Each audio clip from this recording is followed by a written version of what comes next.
Okay, it's Jim Reed with Summit Funding, and I'm on to my second part of the professional loan presentation.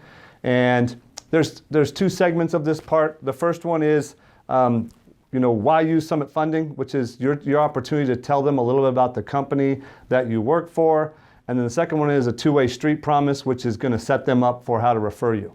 And the last part is to ask them what's most important to them, and I'll close with that. So after you've done the first part, it comes time to tell them, why use Summit Funding?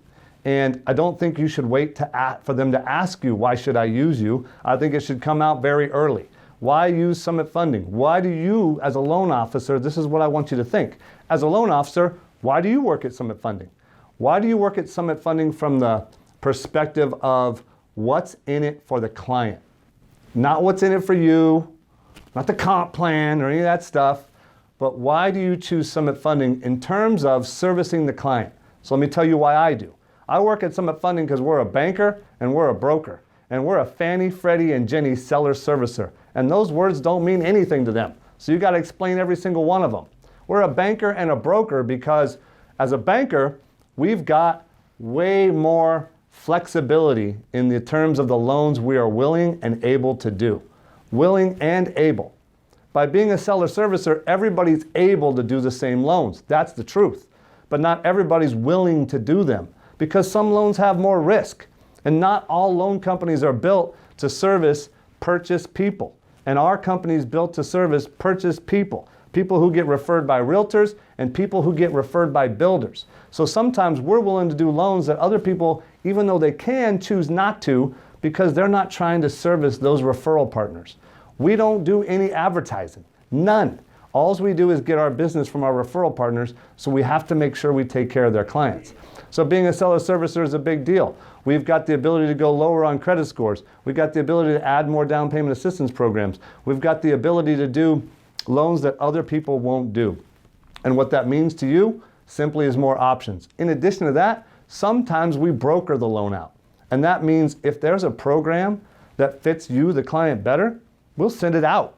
We'll originate it here and send it to a third party because they have a program that fits you better.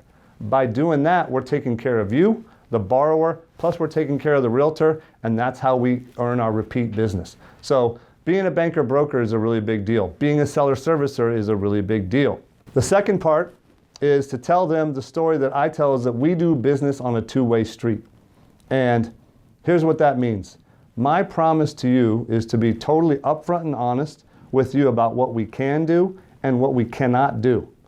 And the reason I do that is I feel like it's the only way to take care of people where they may send us their friends and family.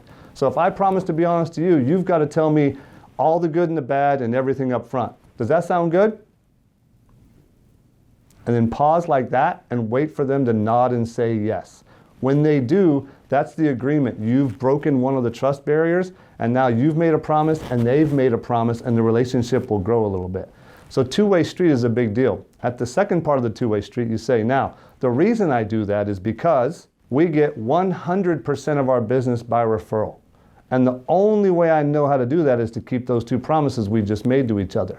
So if I keep my promises, will you feel comfortable referring me your friends and family? And will you tell your realtor how you feel about us? And that question that I just asked is the one that most people don't have the guts to ask. And it's called a tie down.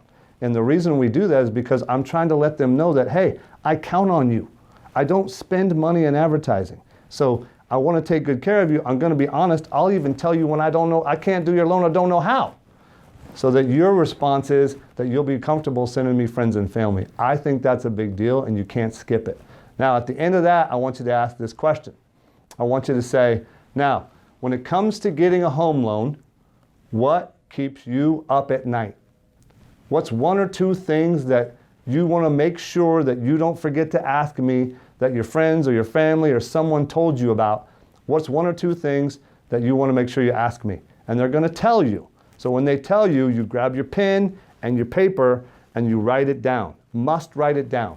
After you write it down, you got to repeat it back to them and make sure that you got it right.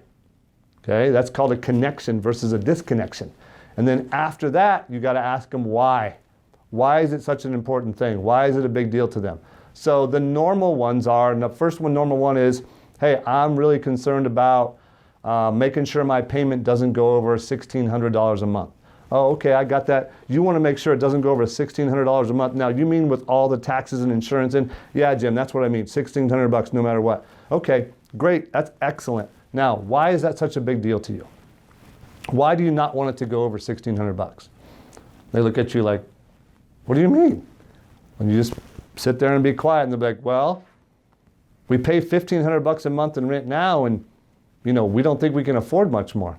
Oh, and I know this seems silly, but why does it freak you out to kind of stretch that?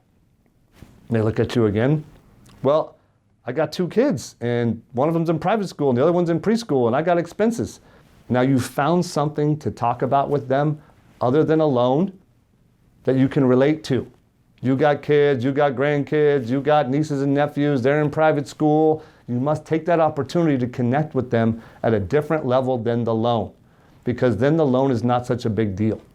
So you take some time, you connect with them, you go over each of their big concerns, you ask them why 3 times, and whenever there's a connection, the lowest common denominator is what we call it, you talk about it.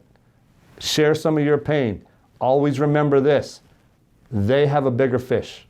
Your vacation wasn't better, your kid's not faster, your kid's not smarter, your kid's not in the accelerated program, your kid's not running the track meet and winning all the blue medals when their kid's just barely getting there. Don't do any of that. You let them have the bigger fish. That's sales 101. Don't mess that up. So you can have them have a relationship with you just off those 3 questions. By the time you guys get to the loan, you're already friends. The game's over.